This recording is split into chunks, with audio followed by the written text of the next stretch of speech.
Hello, Brad here, just to say we're super proud that the Friday 5pm podcast is sponsored by the Malt Miller, the UK's best home brew store. We use the Malt Miller for all of our homebrew experiments, as well as tapping them up for advice and binging on their awesome YouTube channel all the time. That's why whenever we release a homebrew video, we put a recipe kit live on the Malt Miller, so you can brew with the exact same amazing ingredients that we did. The same ingredients used by pro brewers. So alongside the Malt Miller's nitro-flushed hops, cold-stored yeast and milled-to-order malts, you can pick up recipe kits for our 5 Points Best Bitter, Russian River West Coast IPA, and now the fastest beer in the world, a hazy session IPA that goes from grain to glass in less than 48 hours. Sign up to their newsletter at tinyurl.com/Malt Miller to get 5% off your first order. With the Malt Miller's amazing customer service and Johnny's 48-hour recipe, you could order the ingredients on a Monday and be drinking the beer by the weekend. Speaking of which, it's Friday. It's 5pm. So enjoy this week's Friday 5pm podcast.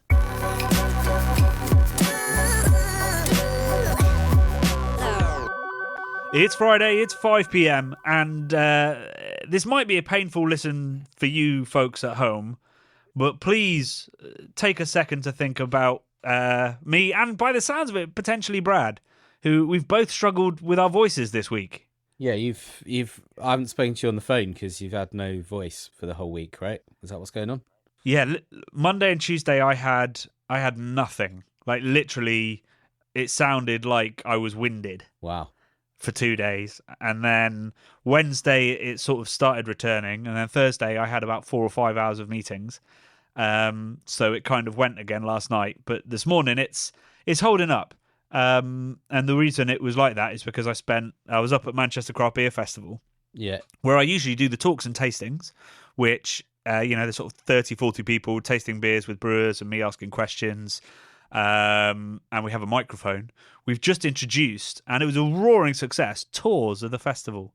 So kind of recognising, particularly at London, that when there's about 90 breweries, it's a bit overwhelming for people that might not know that much about, who's great, what styles they like, all that kind of stuff, or indeed where anything is, because Tobacco Dock is a literal accidental maze.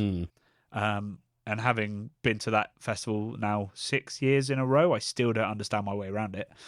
But there's no microphone, and you're talking constantly. So I sounded like Tara Reid on the first day, and then I don't know, Louis Armstrong by the end of Saturday. I don't know what Tara Reid sounds like. What does Tara Reid sound like? She's got like I think they're called nodules that makes it sound like you're constantly on the verge of coughing. Oh, great. Okay, so her voice is fucked, is what you're saying. Yeah. Tara Reid, is that the one who was in like teen movies? I don't even know who Tara Reid is. Yeah, it's a very current reference. Tara Reid, I'd say is late it? 90s. I feel like, oh right, okay. I was gonna say not that current. That's 90s is. No, I was being sarcastic. I've taken us down that tangent. I apologise. So yeah, I was at Manchester Craft Beer Festival, which was incredible fun. There were some really magical beers from some, well, I hesitate to say unexpected places, but breweries I hadn't tried before. And it was great also to catch up with some breweries that I haven't seen or tasted beers from for a long time. So big shout out to Manchester Union. The beers were tasting great. They had they borrowed a barrel from Balance Brewing, who I also went to at the weekend. So they're sort of a mixed firm blendery in London, right by where Cloudwater used to have their barrel store and where Track was founded. And yeah, Manchester Union had taken a barrel and they'd aged their black lager in that barrel, so it had gone lightly funky, tannic, slightly, maybe it was a red wine barrel. It was a beautiful, beautiful beer. And I had an amazing Doppelbock with grapefruit zest. Wow. From Vibrant Forest. Oh yeah. Had a magic peanut butter and jello sour from Great Beyond, who are London based. Not a style I'd usually go for, not a style I'm sort of in love with, the sort of the pastry sours, but no lactose. Actual nuts, not nut extract. So it had this amazing like the monkey nuts. So like before you peel the peanut, just smell like that. Plus raspberry, and it was whole raspberries as well. So an amazing beer. And some great stuff from Ideal Day, which is the old head brewer of Beavertown and his sort of, I guess, mixed firm, but it's sort of modern saisons down in Cornwall. So yeah, I had a great time. Lots of varied and exciting beers, and then obviously some delicious haze from the usual suspects. And visiting Balance was brilliant as well. If you're ever in London, it's well worth a trip. They make incredible sours and fruited sours, all mixed fermentation, barrel aged, and they have some clean beer on site as well. If you've got somebody with you that's not interested, but a beautiful, beautiful tap room. Are you saying you went there at the weekend as well as being in Manchester? So why were you there? On the Friday in the break between the two sessions. Right. I popped out because it was only a 5-minute walk for a British Guild of Beer Writers social. Yeah. So there were lots of beer writers there, and we had a little tour of the blendery and had some beers, and then I went back to the festival and kept on talking. It's no wonder my voice went, Bradley. I'm not going to lie. I thought you said it was in London. I packed it in. Isn't it in London? I'm totally confused.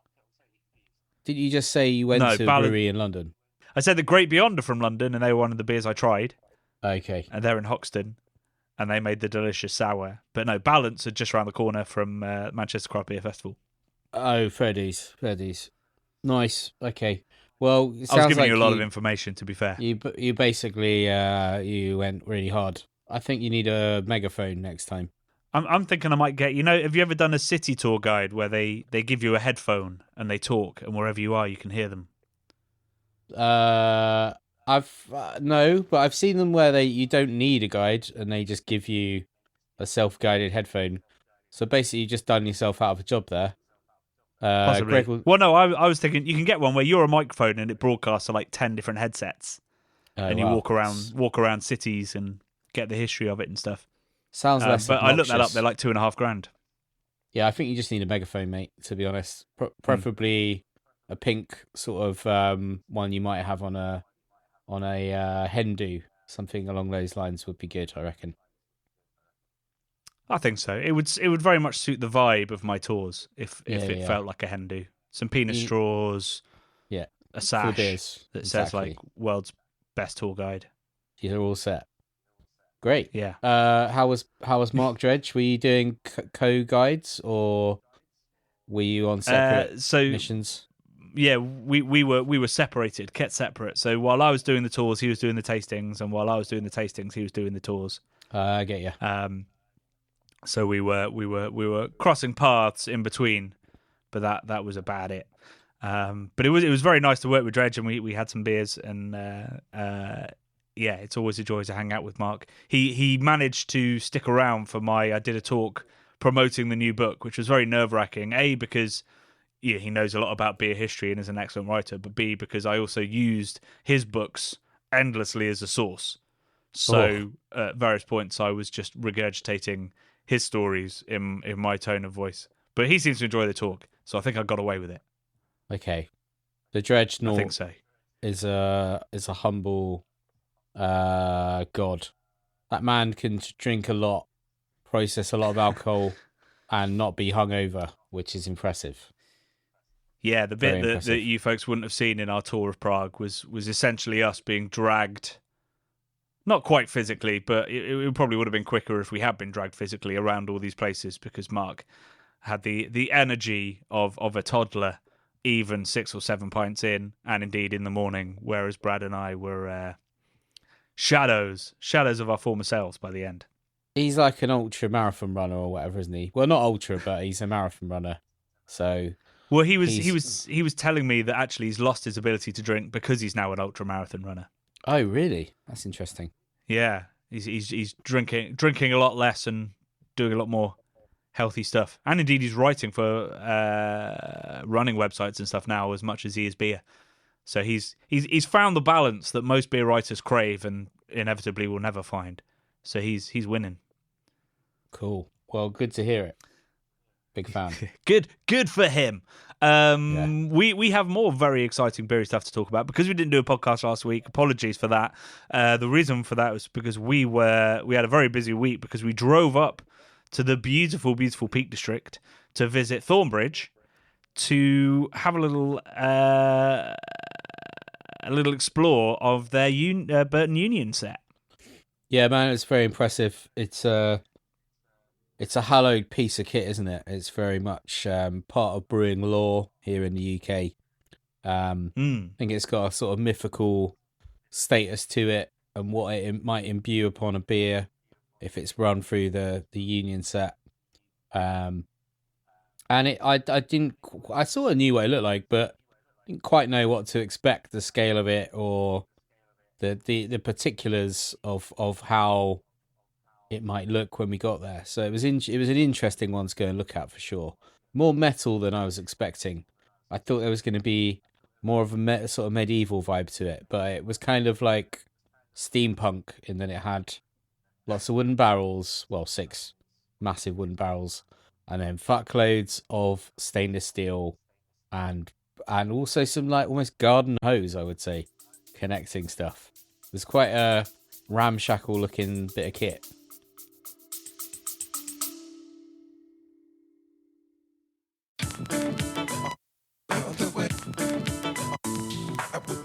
This summer, I'm going to be hosting talks at the Manchester, Bristol and London craft beer festivals, giving festival goers the chance to attend tutored tastings, rare beer pours, meet the brewers and even guided tours of the bars. These 3 festivals are the highlights of my events calendar, featuring some of the world's best breweries with delicious restaurant pop-ups, great music and a really welcoming party atmosphere. It's the 3rd year I've been hosting the We Are Beer Tastings table, but for the first time I'm delighted to offer all of our listeners, viewers and Patreons £5 off a ticket when you use the code CBC5. Just hit the link in the description to buy. See you there.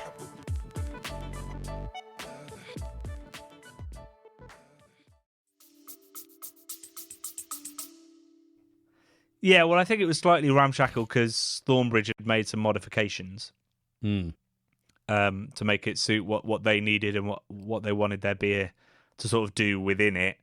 But I mean, it's relatively modern kit. I think they said that set was made in the 90s or early 90s or maybe late 80s. So although it's a very historic system, what Marstons were brewing on and what Thornbridge are now, and indeed Epochal up in Scotland is a relatively modern bit of kit, just with a very, very old process to it, which essentially keeps the beer moving and allows you to crop fresh yeast very easily, while sort of slowly filtering it off of the beer. And well, we won't spoil too much, but there's lots of potential impact on the flavour of the beer as a result of using it. It's not purely protecting the heritage, it's also protecting the flavours that came from it, and which of course we're not going to get from Marstons anymore, not only because they got rid of the Burton Union set, but because they have, and we'll dig into this in a bit later, entirely sold their brewing operation, so they're now just a pub chain. Yeah. But yeah, so we had a great time up there, some delicious pizzas, some delicious beers, and filmed that both for, we're hoping, its own episode eventually, but also as a small part of our Keep Cask Alive Series 2, which we can now excitedly say is in production as a result of that trip. Boom. Yeah, no, it's kicked things off for us this summer, hasn't it, in terms of filming Keep Cask Alive 2 and our odyssey around the UK and beyond, Johnny. Yes, indeed, beyond, yeah. So lots of movements are happening behind the scenes around the UNESCO campaign that sort of underpins the Keep Cask Alive series. And we'll be going hopefully to Belgium later this year to meet up with the team that made a huge success of Belgium's application for sort of beer and brewing and beer cafe culture to be recognised by UNESCO as intangible heritage. And I had a great conversation with one of the leaders of that campaign, a guy called Norbert. Great name. Last week. Must have been last week because I had a voice. Week. Yeah. Which was very exciting to chat, and we got loads of nuggets of information on how to do this campaign right and how to make a success of it. So yeah, hopefully news will be trickling out, probably through this podcast first, but also through the series when it eventually comes out. And we're off to Timmy Taylor's in 2 weeks, as well as York's to meet some academics who can help us out. So a lot's going on in craft beer channel world, but it's all long-term projects, which is why we've dropped a couple of uploads of late. Yes, it's very much. Was his name Norbert or Norberg? Norbert. Norbert, because Norberg was the character in The Naked Gun, famously played by O.J. Simpson. I don't know if you remember Norberg. He sort of, I think he might even start the whole movie, and he gets like brutally sort of shot up and falling off. I think he falls off a boat and all kinds of stuff, and then he's in hospital. And is he called Frank, the main guy? I can't remember. Leslie Nielsen goes in to see him in hospital, and then just nearly kills him a load more times by doing all kinds of crazy stuff. I was going to say it's quite a memorable scene, but I can't remember it very well. Officer Was this pre Norberg. or post O.J. Simpson being? Oh, way pre. This is when he was a pretty superstar. heavily alleged as right. Okay, he was an absolute superstar at this point, and he's quite funny in it as well, from memory. Quite charming portrayal of someone who's been shot up in bed, and is obviously in a lot of pain, and then he just gets like absolutely mullered by I think it's called Frank, Leslie Nielsen. Yeah. Do you know you know those websites where you can sort of sell old DVDs and CDs, and they'll give you a pittance for it, but it means you Music don't throw it Magpie. in the bin. Yeah, that kind of stuff. Yeah, I recently did that to get rid of all our old DVDs, and Police Squad, which I was a huge fan of, and had a DVD of it. Oh, that fetched the most money of all of them. It's It got probably me out like of a print. £5. It'd be Yeah, out of maybe. print. Yeah. Police Squad. Yeah, I reckon it's probably not available on DVD anymore. Yeah, I mean it's all over the internet, but as a DVD thing, yeah. I considered find. getting rid of my DVDs, Johnny, and then I just bought a massive folder. So now I've got a folder with like hundreds of DVDs in it. Takes up very little room. Recycled the boxes. And I'm ready in case the internet goes down. Got my projector at home, and I've got my offline content should shit go down. If the internet goes down, you're going to have bigger worries than what you're going to watch on your projector screen. You say that, but you don't know how much I like watching films. So I've got a pretty good back catalogue. But if the internet goes down, I'm not sure there'll be any power. I can make my own power. I'm self-sufficient now. I've invested in a small solar cell that could probably power a projector for about 2 minutes, Johnny. Right, okay. How good is that? That's cool. pretty good, isn't it? You might just about see who directed the movie. I could watch the trailers a trailer, or Yeah. maybe just not an plural. FBI government warning at the start of a video or a DVD, just telling me copyright theft is illegal, and It's a then crime. Yeah. and then it will cut out probably. So So I'm you sure get it'd that be great, bang music. It goes bam wow wow wow bam wow wow wow bam wow wow bam bam bam bam. What's that? I don't know what that is. Is that from the That's FBI thing? It's from that amazing. You wouldn't steal a handbag. You wouldn't steal. Oh, you're talking about the 90s one, the UK one. Yeah, I know what you mean. Yeah. I forgot about that. Yeah, I do remember that. It's a Yeah, great that was bit of pretty filmmaking. banging. It was very good. So yeah, beer. I don't know how to bring this back to beer, Johnny. I don't remember them drinking beer I don't know if they drank beer in The Naked Gun. I'm guessing they probably did at a certain point. No, I do remember there's a great, because at the end of Police Squad, they do, like they give their last hilarious one-liner. And then in the old days, they do a freeze frame while the credits came up. And so in Police Squad, they pretend to have frozen. And there was one episode where they were pouring coffee as they said their last line. And so when the freeze frame happened, they're just still pouring coffee, and it's going all over the guy's hand, and he's turning red with the pain, and then he drops the cup. Classic. So I remember they drank coffee. It's a very strong gag. You sold this DVD, Johnny. Don't you feel bad? That sounds hilarious. Well, no, because it's What all on the great internet. I physical don't humour. need a DVD. Okay, fair enough. I'll let somebody for whom DVDs matter, or for a survivalist like yourself, Yeah. they can have the DVDs, and I'll just use the internet until the world ends. I'll tell you what, Johnny, I've been trying to buy Portlandia season 1 and 2 on DVD for a good while, and it seems to be out of print. You can buy it from America and stuff. It's very expensive. And then I happened to look on ITVX the other day, ITV's streaming service, and they've got the fucking whole of Portlandia on there, like series 1 to 8 or something. Why was that not your first thing I do is where to stream, and then dude, I watched it when Netflix launched in the UK. I got it straight away, and one of the first things I enjoyed was Portlandia.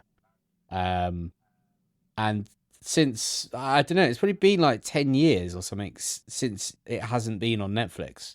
So I had a real hankering for it. And it's, as far as I know, it's only just gone on there because I've looked on there in the past, and not specifically for that, but I'm a bit weird. I just spend a lot of time seeing what the different guys have got going on. But yeah, I couldn't believe it when I saw it. So watched a few episodes, Johnny. It's not quite as good as it used to be. There's some strong stuff in it, but there's also some not so strong stuff that hasn't aged well. But they're Fred Armis, what's his face? Fred Armisen and Carrie Brownstein, very funny people. She is obviously famously in Slater Kinney, and I can't even remember what other band she's in. She's in loads of bands. But yeah, she's cool. They're both very cool in it. I'd recommend a little watch. And there's a particular. Is this going to get round to beer again? Is that where you were trying to take this, or are you just now naming bands that you can't remember? Portland famously had the highest density of craft breweries in the world around the period of Portlandia. I actually went in 2013 on the Coast Starlight Amtrak train. I went through Portland and all up the West Coast, all down the West Coast even. And I went to Portland at that point when it was like the coolest place in the world. It was pretty cool. I liked it. I stayed on Hawthorne. I went to, what was it called? Voodoo Donuts. Brought back a pink mug with a hole through the mug, like a donut hole. Very impressive drinking vessel. Drank some good beers. Rogue, was that who it was? Big guys out there? I don't know. Quite good. One of the big ones, yeah. Yeah, it was good. I enjoyed it a lot. And I've brought it back to beer, Johnny. Brought it back to beer. There you go. We should move on now to some news or something. Let's talk about the news that vaguely relates to that, which is something you found. You found a beer competition that I'd never heard of, and has released the best breweries in the US. Yeah, this week. So it's called the US Open Beer Championship, and I believe they're based in Ohio, and the judges analysed more than 9,000 beers across 170 different styles, submitted from breweries from Hawaii to Maine, and all points in between, and they awarded many prestigious awards, Johnny, all kinds of awards. The last year's Grand National Champion was Toppling Goliath of Iowa. And this year, Johnny, I was looking at the list of winners, and out of the 10 breweries, there are 3 that are in Ohio. Third Eye Brewing, Urban Artifacts, and Sonder Brewing. I've actually been to Urban Artifact Brewing, Johnny, in Ohio. How was it? It was pretty good, I must say. I went on a press junket without you. You managed to swerve it somehow, but I wanted to go to America that year one more time. I think it was the year when we went to America about 5 or 6 times. And I went out there with Brewdog to go and look at their Ohio setup with a load of journalists and Brewdog mega fans, which I've definitely talked about on the pod before. There was a guy from Holland who whittled a pair of his own wooden clogs that were Brewdog whittled into them. I was hanging out with some really nice Norwegian people who were like heavy metalers. Who had tattoos of Brewdog, which must be poor. They had the tattoos of Brewdog already, right? But I think they got more tattoos of Brewdog when we were there in Ohio, because we were getting these stamps, you see, like an airline stamp to say we'd been on Brewdog Airlines, and they got those stamped on the back of their hands, man. So they were like and they didn't look that good. I don't want to be mean, but they weren't very good tattoos. But they were super nice guys. I had a really good time. Met some really nice journalists. I met a guy, Jeff. He's a journalist for newspapers and stuff. He was actually one of the guys that defended a lot of people in a London terrorist attack. The one on the bridges near Borough, and he defended a whole bunch of people in one of the restaurants in Borough. He's a taekwondo expert, and he basically took on the guys that had knives uh, taped to their hands, and he got really cut up all around his neck and everything. But he's a super nice guy. Stayed in contact with him a little bit, but yeah, shout out Jeff, a bit of a hero. But yeah, it was a mad trip, to be honest. Urban Artifact, Bradley. That's where you were headed. Oh yeah, Tell us about Urban Artifact. Urban Artifact was really cool. It was actually in like quite an old church for that part of America. Apparently it was a Catholic church, but inside it was just like all painted white. And it had what are those ceilings? They're like kind of vaulted ceilings, Johnny, painted white. Really, I just remember it being didn't feel like a religious space, but it felt like really grandiose and a bit like decaying, decadent sort of looking to it. Good sour beers were consumed there. It was out. I felt like it was out in a bit of greenery, a little bit of countryside. I couldn't actually tell you where it was. I think it was the day I went to Cincinnati with them, where we also went to Rheingeist, which was great. To be honest, that was excellent. Rheingeist Brewery in Cincinnati was fantastic. Huge space, great beer, and just like a cool vibe. I enjoyed it. They had so much space. It was a vast brewery and tap room that they had like huge games you could play. I don't know what they were called. There were ones where you throw the bean bags through like holes, but like multiple setups of that sort of stuff going on, and various other games I seem to remember. What was the beer like at Urban Artifact? It was like sour beers. Oh right, it was good. Okay. Yeah. From memory, it was like I feel like it was farmhouse and stuff, but maybe it wasn't too farmhousey. But lots of sour. I just remember sours, and I remember it being pretty good, but also remember thinking this is a lot of sour. And I've got a long day ahead. I better not get too heartburny drinking all of this. But it was good. I sort of remember it having almost like a kind of like buffet table setups. Very weird, like not like beer hall tables, almost like plastic party tables or something. I might be misremembering it, but it was weird. It was incongruous. It was such grand space. That was a long time ago now. We're pushing 7 or 8 years. Oh yeah, and easily. maybe back back then tap rooms, even in America, some tap rooms weren't quite fully set up. We were still in the foldable, like move all the empty kegs and cans out the way and put some trestle tables up kind of vibe. So you might not be misremembering that, even if they are apparently the sixth best brewery in the US. Well, Looking at some of the other names, so this competition is run out of Ohio. I'd hope that it's blind, the taste test, but it is interesting that 3 Ohio breweries are there. Georgia seems to be represented really well as well, and two from California. Only two from Cali. From California. But I mean, Toppling Goliath Brewing, I'd imagine, are right at the top of Rate Beer and Untapped as well, partly because of the styles they make, giant fucking IPAs and pastry stouts. So I'm not surprised they won it last year. I'm not surprised to see them here again. I think they're joint with Feather Falls Brewing in California. Either that or there's a typo and there's 2 8s in the top 10. But it's interesting. I'll need to dig into the methodology of this competition. Looking at past winners, it's all mostly names that we'd know.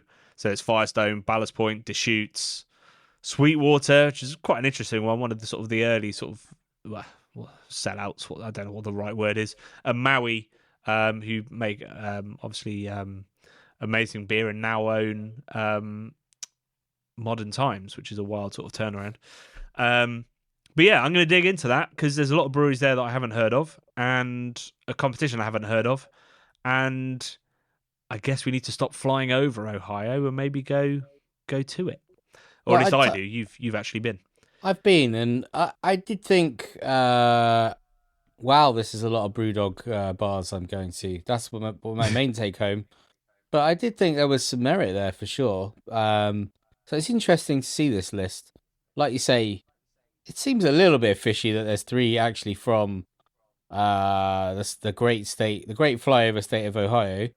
But also It's they're not quite as bad as was it's it not. Sheffield University voting Sheffield the best Yeah. town for beer in the UK? Yeah, Yeah, that was hilarious. I like the top 10, like you've pointed out, with your non whatchamacallit, with your non dyslexic brain. You've spotted there are 2 8s in the top 10, so it's actually a top 11 there. But yeah, it's an interesting one. Maybe we do need to get over to Ohio.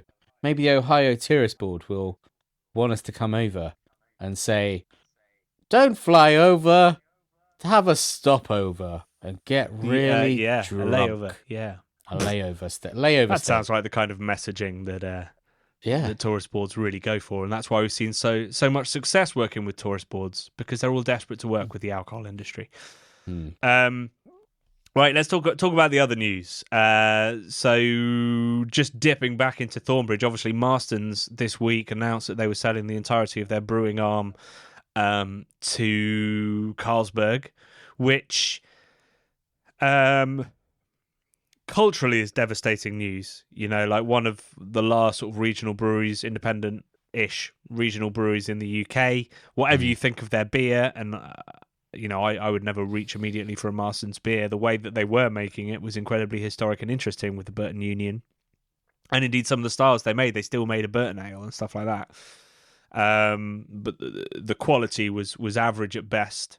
And really, what's lost there is heritage. And hopefully, Carlsberg will do their best to preserve some of that. But Carlsberg, despite being an incredibly important heritage brand, and you know, I was there last year and saw how well they've looked after the heritage of Carlsberg's history, they don't seem that interested in preserving anybody else's heritage. So I'm a little bit worried about the future of Marston's history.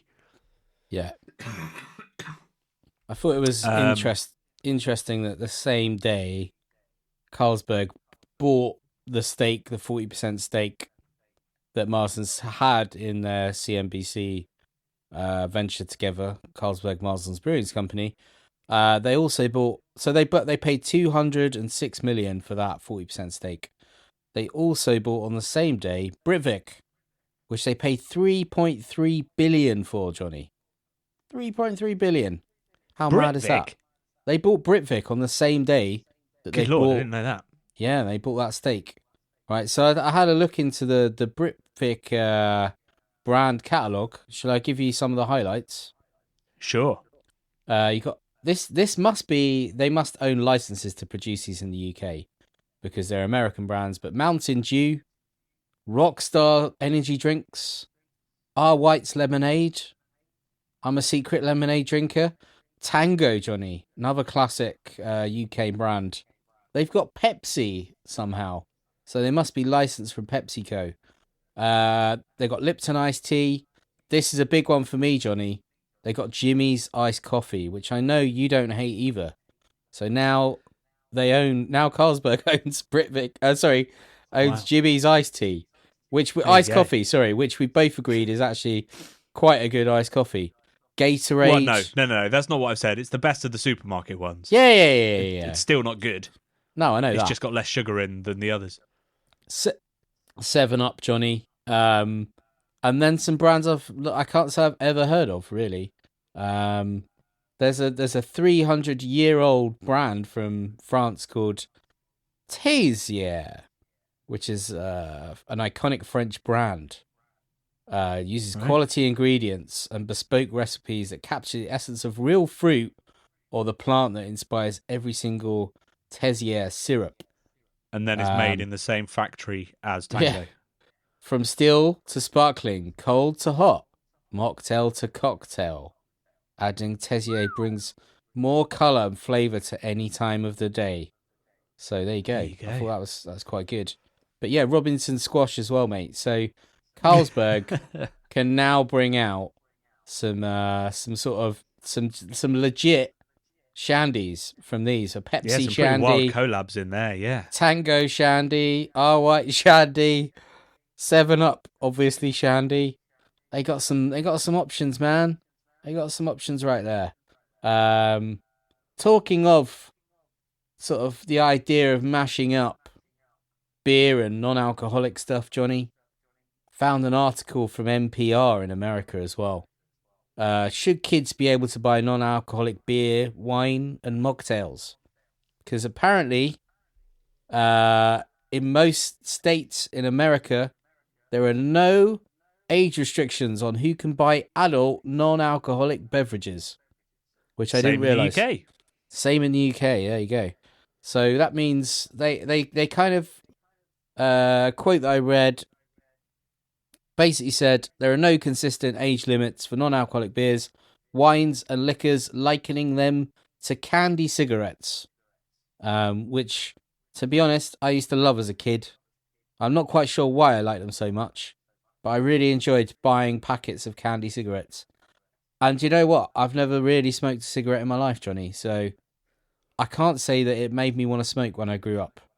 But I do wonder if buying Bud non-alcoholic macro beer as an 8-year-old might make me want to transition into drinking a Bud alcoholic kind of beer when I grew up.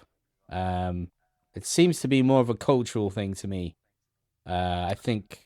What's your opinion on this? I mean, I don't have a fully formed opinion on this. It's not something that I've really thought of. I will say that actually, if you try to buy low alcohol beer in Sainsbury's, you do get ID'd. So Sainsbury's clearly have enforced their own rule around it, but legally they don't have to. I think there's a lot to say around here. The first thing is, and it says in the article that you sent me, the NPR article, that there is no evidence that drinking low alcohol beer underage leads to higher consumption of alcohol in older age. And so the very first thing that needs to be done is that study. Obviously, there's an ethical issue to that, same as asking pregnant women to drink alcohol to see what the effect is on newborns. It's like you shouldn't, if there is a potential negative effect, you can't really be asking people to do it. So that's why there's no studies into, really formative studies into pregnant women and alcohol. And probably why there's no study into this yet. But that's really what we need to know, because to some extent it depends what your aim is, right? If the government's aim in whatever country is to stop people drinking alcohol altogether, and that is the aim of some governments, and increasingly the aim of governments that used to embrace alcohol entirely and indeed have many, many bars in the Houses of Parliament, if the aim is to stop drinking completely, then it makes sense to ban sales of low alcohol to underage, because you would imagine that they would get used to, say, the joyful and amazing social aspects of drinking before the actual alcohol kicks in and adds to that effect. And there could be concerns around that and the normalization of going for pints and stuff. But the thing that I would say to counter that, and like I say, it's not my fully formed opinion, but a big part of me goes, what's wrong with that? Shouldn't we be encouraging people to go out?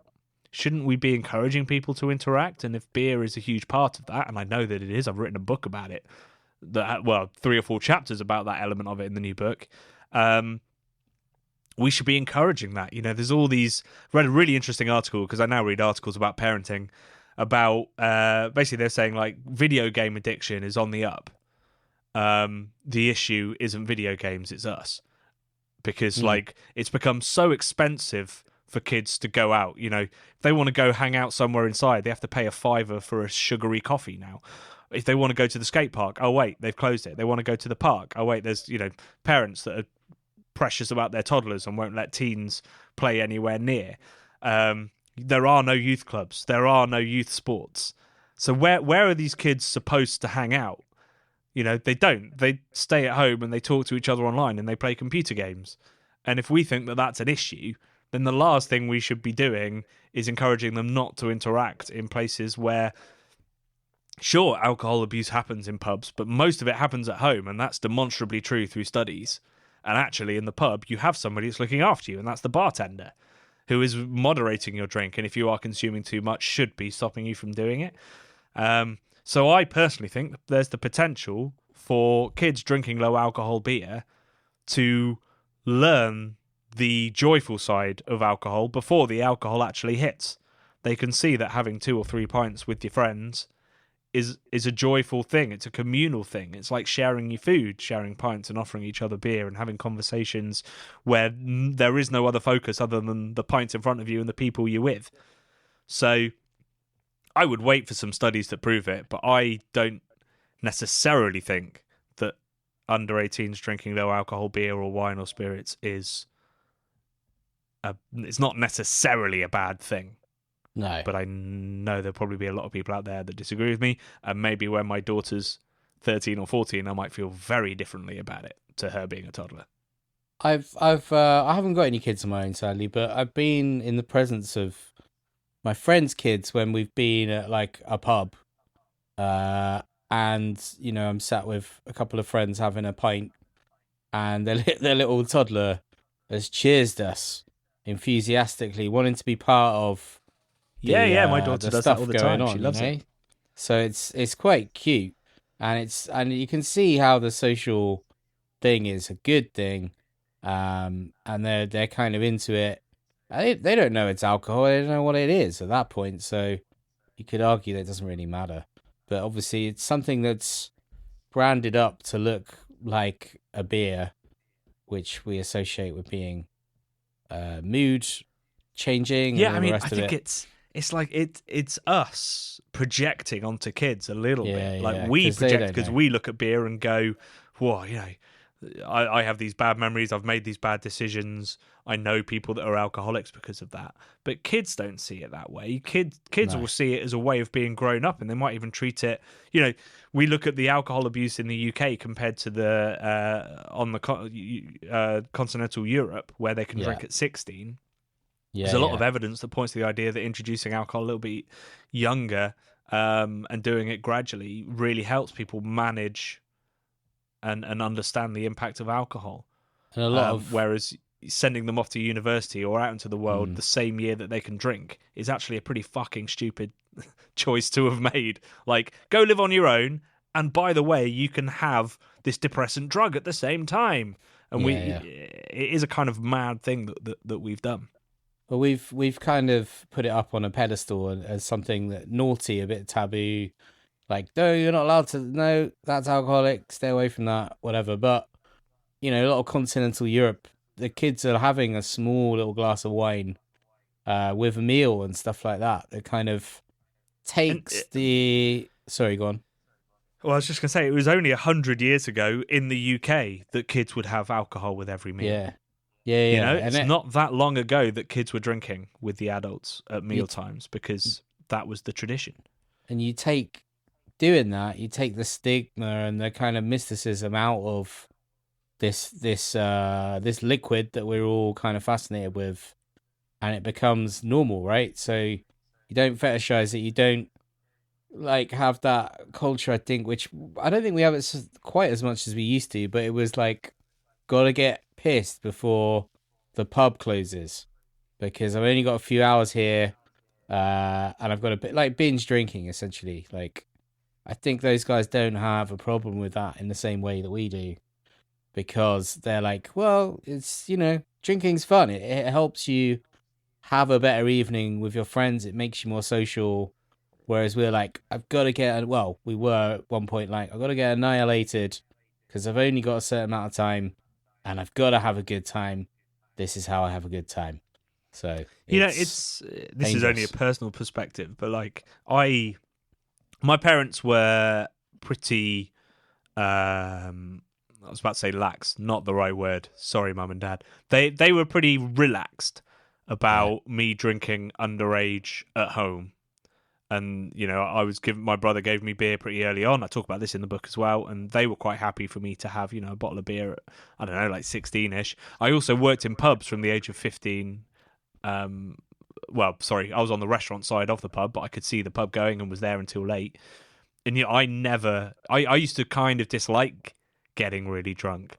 I used to stop drinking towards the end of an evening, and people would be like, "What are you doing?" And I'm like, "Well, this alcohol is only going to hit me once I'm on the walk home. What's the point in me doing 3 shots 15 minutes before the club closes?" It's so I wonder if my teen experiences in the pub and at home made me recognise that alcohol can have a really big impact, and it's not about getting drunk. It's about the interaction that you get while everybody's feeling relaxed and enjoying themselves. big time.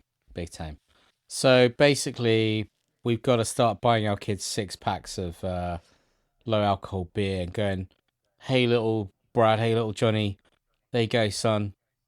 Get through those tonight. And here's a packet of candy cigarettes to just."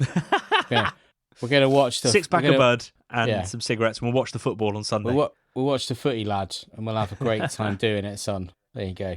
Yeah, when you put it like that, maybe we're wrong. The final bit of news before we move on to this week's video, which is, I guess it is really sad news. It is another loss of culture in the beer industry, which is the closure of Good Beer Hunting.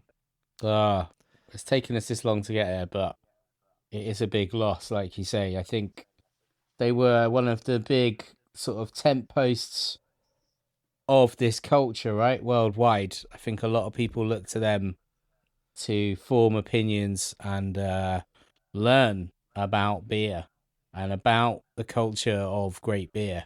And it's gone. Yeah, I mean, it was... so we met Michael, the founder, in 2014 in the Czech Republic, and we didn't really know who he was particularly at the time. And back then, it was just his personal blog. But since then, it had grown into a huge editorial website that was probably, at the time, the only beer website that was really investing and digging into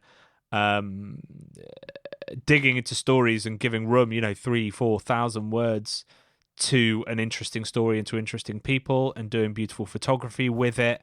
And then a little bit later on, really doing investigative journalism, telling stories that were, because it used to be that beer blogs were all about promoting breweries, and Good Beer Hunting were one of the first websites that went, well, actually, there are examples of breweries taking advantage of their customers, of doing things that are unethical or even illegal, and actually digging into that and holding the industry to account, which was desperately important and came, just before the big Me Too movement in beer, and it was a huge supporter of that. And from a personal perspective, I was reading the early blogs, stuff about Hill Farmstead. There's a fantastic video that Michael put together, a sponsored video for Saison Dupont, which if you go and watch it, you'll see there's an element of that video in a lot of the stuff that we produce today.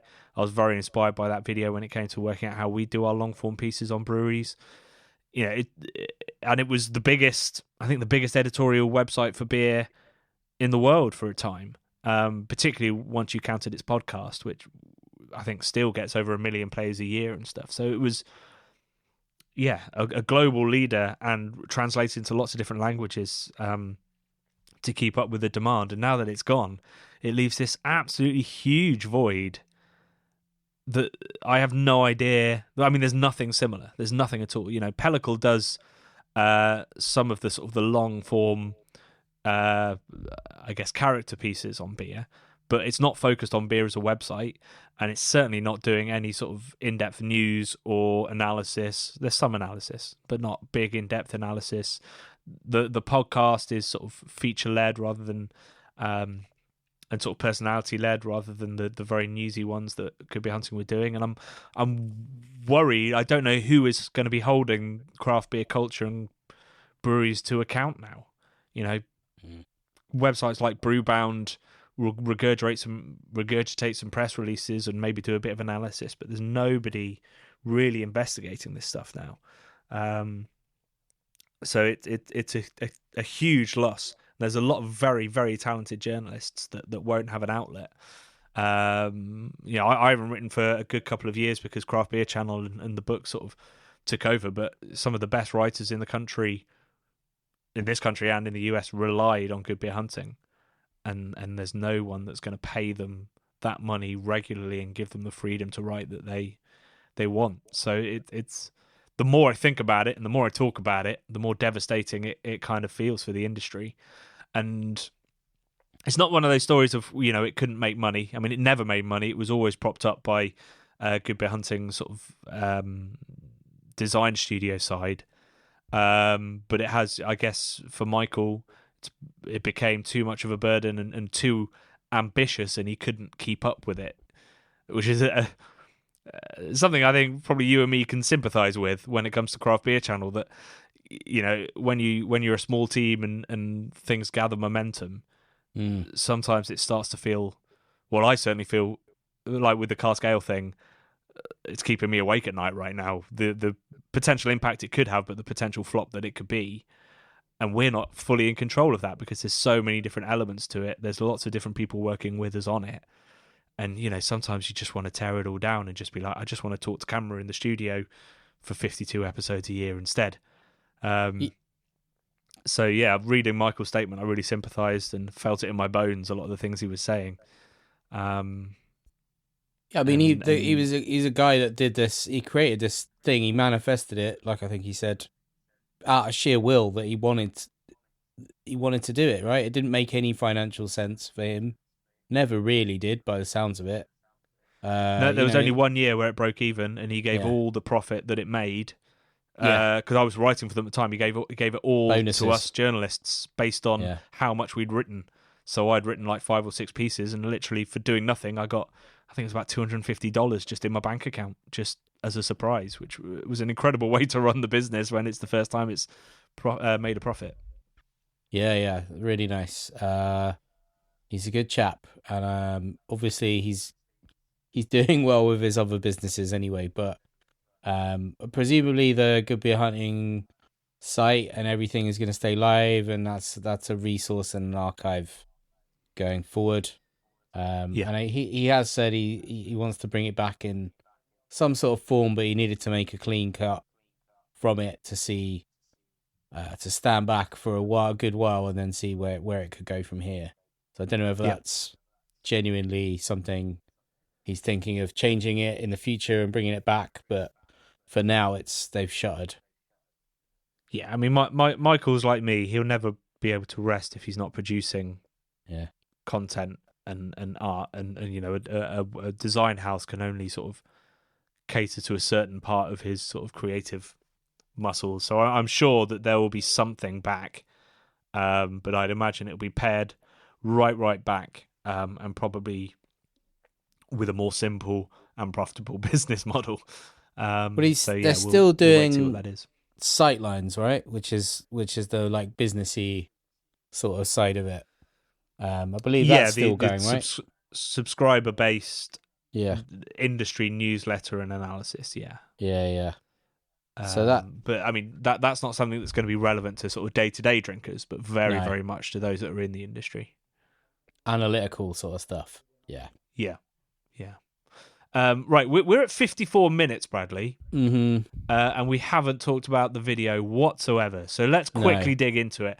So this week's video was a sponsored video. It was the first Homebrew episode that we've done in over a year. So I apologise to all of our Homebrew fans. And the video, as a result, has done exceptionally well because I think all of our Homebrew subscribers are like, about bloody time.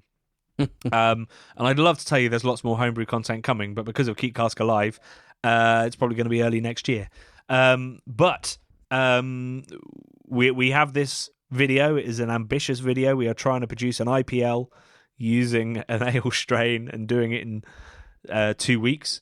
And this first video was very much the story of how that came about, of IPL as a style, of our opinions on it, of the details of the incredible yeast that we're using from WHC called High Voltage, which is a thermotolerant strain, so it can basically ferment well from 18 to about 40 degrees. Although, as we have learned, you have to treat it right, as with all beer ingredients. Doesn't matter how good they are, you have to treat them right. And so we leave you with a cliffhanger if something goes wrong. And next week is going to be all about the brewing and digging into that kind of element of homebrew, which is the doing it and learning from your mistakes. And I make a big mistake, friends. Don't believe it was the yeast. It was me, and it was ironically me reading something wrong as a writer. But yeah, all will be revealed next week. Massive thanks to WHC for supporting the channel and for doing this video with us, and I hope it's the start of us doing some content with all of your yeasts, because they are very exciting, and if you read the packet, very delicious. Indeed. What did you think of the vid? I thought it was great. I've got a comment while we're talking about Jeopardy and stuff going wrong, Johnny.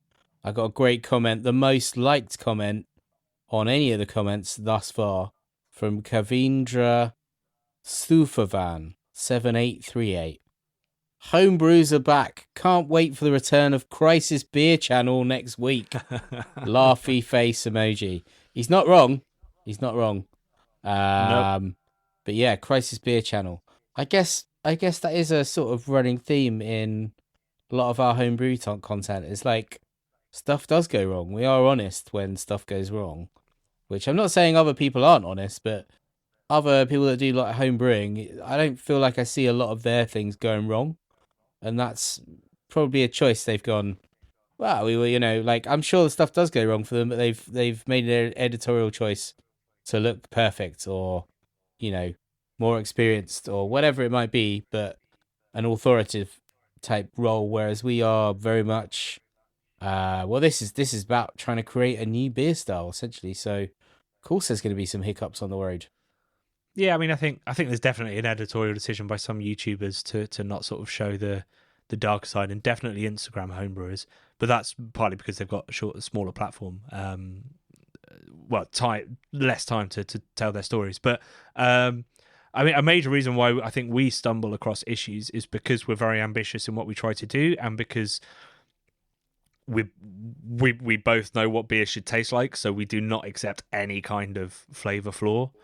There's I think on YouTube probably the biggest issue is people not being entirely honest with how it tastes at the end. Yeah. So our crises look like they're brewing crises, but really they're flavor crises, and we actually want to fix them. So yeah, I mean, we could have sort of fudged our way through that first batch and been like, oh yeah, it's delicious, but there were flaws in it, and I wasn't going to have that, and I wasn't going to put that out into the world where people might make the same mistake. So we show the mistake, we show us fixing it, spoiler alert, and then we're honest about the tasting. So things do always go wrong, and it's not us trying to create drama, and it's not us being terrible homebrewers. It's very much us being incredibly picky about the actual result at the end of the day. And I stand by every single beer that we have put a recipe out for. Even the pumpkin the process and the recipe has been good. I mean, that's a matter of taste. Yeah, but it was a good beer. Yeah. If you like pumpkin coffee beers, you wrongin'. Yeah. And weirdly, actually, I do homebrewing obviously outside of the stuff that we put on the channel, and they're very relaxed, fun brew days where things. Well, actually, the last homebrew I did, not for the channel, did go wrong because I used some old hops and it tasted pretty crap. But otherwise I produced some really quite stunning Czech lagers as we start to build up towards doing a video on that. So it's Crisis Beer Channel. It's not the rule. It's very much seems to be every time we go to film it, something doesn't quite go to plan, and that's fine. Mm-hmm. I've got some comments for you about one about this yeast and then one about you, Bradley. Oh yeah, I think I know which one it is about me. But yeah, go on. Oh, there's a couple of them. There's a couple of them now. Okay. But so I've managed to not actually screenshot the name of the person that made this comment. So I will dig that out in a second. But this comment says, I'm currently brewing an imperial lager with this yeast, 31 degrees fermentation temp. It started vigorously fermenting within 2 hours of pitching. It blew the lid off the fermenter on the first night, even though I'm using a blow-off tube. 1 week in today, and it's still bubbling away. Certainly the most aggressive yeast I've used. As you will see in next week's video, that is very much the experience I have with the first batch as well. It doesn't blow the lid off, but I would say within probably even quicker than 2 hours, it was the bubbling was so vigorous that it was coming out the top of the tube. It is insane how quickly this yeast gets to work, and how vigorous it is in that fermentation. And that's why it needs to be looked after. It needs yeast nutrients.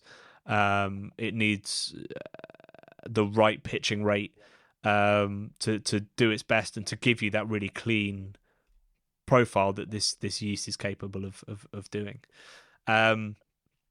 So thank you very much for that comment. And that comment was from... I've got it. User TM4KS8VX2K, Johnny. Isn't it good that we shouted him out? Glad we found that one. So thank you very much for that. I'm not going to say that again, and apologies for not screenshotting it. The other comment, I have got the person that wrote it, and it's from Daniel Taylor 3737. One of my favourite comments of all time coming up at you. Brad's beard is looking full, thick, and lush in this shoot, like a blue-collar chic Santa who's bringing IPK for Christmas, and it's Boxing Day with an open bar at his place. That's the planet I want to live on. Great innovative video as always. I'm learning lots. Thank you very much, Daniel Taylor. I had to look back. I didn't notice at the time that your beard was looking resplendent, but now that I'm looking back at it, it was. What it is, I think, is I've got a face that looks like I've got a lot of beard a lot of the time, right? But I don't, you see. I have quite a short beard, but I think what it is, I've got quite a big face, so it looks like I've got a big beard, but I don't. So when I actually didn't cut it down to a very short beard, suddenly I look like some sort of Greek god or something. No, I didn't look like a Greek god, but I look like a blue collar chic Santa, with an extra luscious beard. I'm getting a bit self-conscious about my beard at the moment because it's gone grey in like really random places, namely around my jawline, which I think makes me feel like I've got a weaker jawline than I do, to the point where I've considered dyeing my hair and my beard. Getting just for men in. Yeah. I'm genuinely considering it because I want to see what I look like, because I keep getting served photos from years ago where I've literally got like brown hair that's like ringlet curls. I'm like, damn, my hair was good. I had good hair. And I've still got loads of hair, but it's grey. Well, it's grey. And I feel like maybe I could have a little glow up, Johnny. Why should all the girls have all the fun, you know? A lot of people like grey hair, and they say silver fox, or they might say it makes you look distinguished as a man or something. I don't know. I just it's weird when you sort of look at yourself and you don't... It's not that I don't recognise myself, but definitely more grey than I'd like to be, potentially. I can imagine in a few years I'm going to be full white, like fucking Gandalf when he comes back from the dead. I'm going to look like that. There's going to be a flash of light, Johnny, and you'll turn around and I'll be like just proper white hair. And you'll be a couple of hours late, which tracks. Yeah. So I don't know. We've got onto my image a little bit. Well, I mean, if I may, I think I'll speak for most of the audience when I say, if you would feel more comfortable back in brown, 100% you should do it. Nobody should judge you for it, and nor should you judge yourself or worry about what it says about your self-esteem. Secondly, though, I would say you do look distinguished. The salt and pepper look, I think, works for you, and you know you shouldn't worry about it too much. Thanks, we've had multiple comments about your beard looking full, thick, and lush on this video, while you and your inner monologue is saying you're losing your jawline and you feel like you're aging. You know, we all have different perceptions of ourselves, and really the only person's opinion that matters is yours. So you do you. Oh, look at that! You do you, boo. Thank you, mate. Yeah, very kind.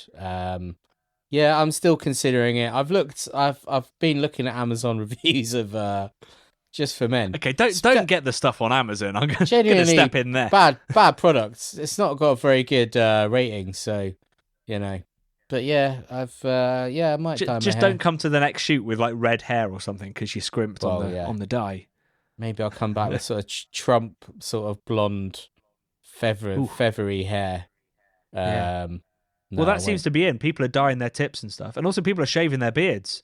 I don't know if you noticed, the England football team is very clean shaven, and there's lots of Gillette really? Best a Man Can Get adverts on. So clearly clean faces are coming back.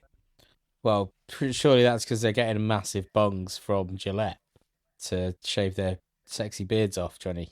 Yeah, but that's how it starts, you know. If they win on Sunday, everybody's going to be shaving their beards off in celebration. But you know what? Fucking that'd be great, mate, because I'm not really bothered about people beards being cool and sexy, but I've literally had a beard since I was 15. And I've never had a massively long beard. I've just had a Brad beard. But throughout beards being cool and not cool and everything in between, I've always had a beard. So there's all these people just now with massive beards trying to look all hipster and shit. But it's fucking fashion, man. Whereas for me, it's my identity. So maybe they'll leave us bearded folk alone and move on to the next phase of whatever. Finally, the bearded white man can exactly not be put upon by the rest of society. Yeah. I've already got a hard enough time in life, Johnny. Yeah. Let alone everyone just having beards like me and usurping my sort of look. Outrageous. Yeah.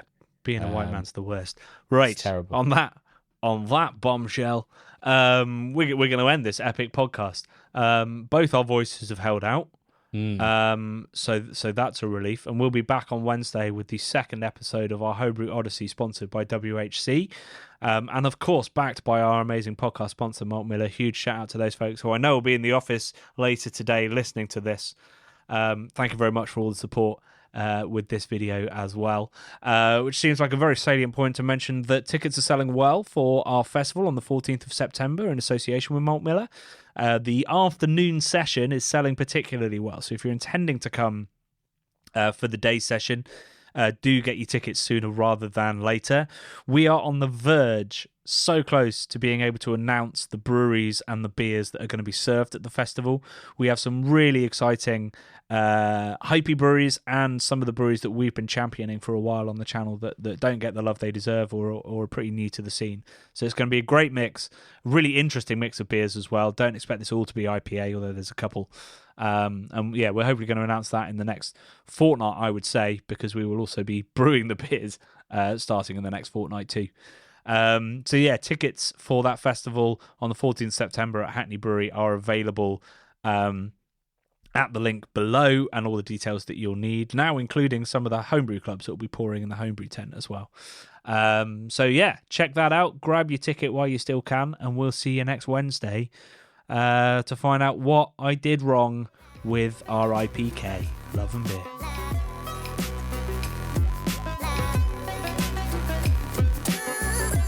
The Bubble and Friday 5pm podcasts are brought to you by the nerds behind YouTube's craft beer channel. You can watch over 400 mini documentaries at youtube.com/the craft beer channel, and if you love what we do, support us via Patreon and get access to merchandise and our amazing Discord forum, a positive and welcoming space for everyone who loves beer, food and homebrewing. Love and beer.